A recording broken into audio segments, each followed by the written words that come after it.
15 minutes after the hour, Gary. Mark Brewer, the chairman of the Michigan Democratic Party, is here after the very first debate. And I saw a quotation from you that you compared Rick Snyder to Dick DeVos's debating skills. Not very good in your estimation. No, I think clearly Virg Bernero won the debate. I was there that night. You talked to a lot of the folks who were there who don't have a horse in the race. They're not Democrats, they're not Republicans. They were truly neutral observers. And all of them said, hands down, that Virg Bernero won the debate. He didn't command of the facts, had Snyder on the defensive most of the night, particularly about this ongoing problem of him outsourcing American jobs.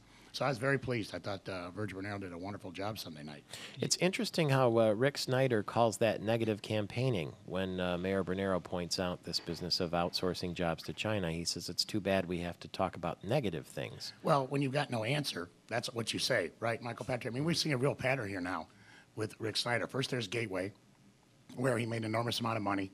The company laid off all of its employees. It was eventually sold to the Chinese. Last week, a company that Rick Snyder helped create in Ann Arbor called Handy Lab, which the state invested, by the way, and Rick Snyder was part of selling, closed, and its offices, its business is moving to Maryland.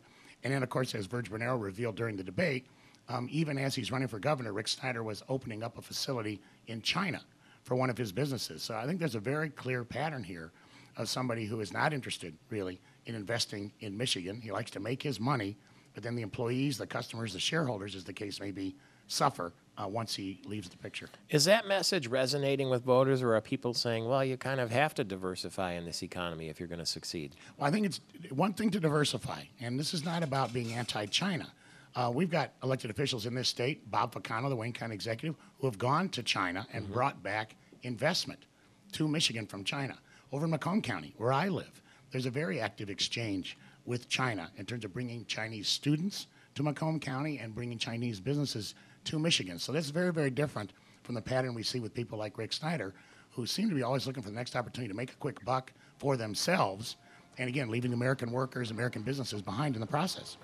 It is interesting. I think if you stacked up the debate and looked at pure facts versus sort of platitudes, the facts were definitely on Mayor Bernero's side. He had literal statistics and a record to point to, and Rick Snyder had hope. But hope is what got President Obama elected, and that seems to be resonating with voters, right? Well, but hope doesn't govern. And Rick Snyder has not detailed at all for the voters of Michigan exactly what he would do. We get these vague phrases that sound nice, but in reality don't mean anything. Mark Brewer, the chairman of the Michigan Democratic Party, thanks for being with us this morning. We'll see you again soon, as we are now very close, 21 days till the general election, and we're keeping our eye on the polls for you at 18 after the hour.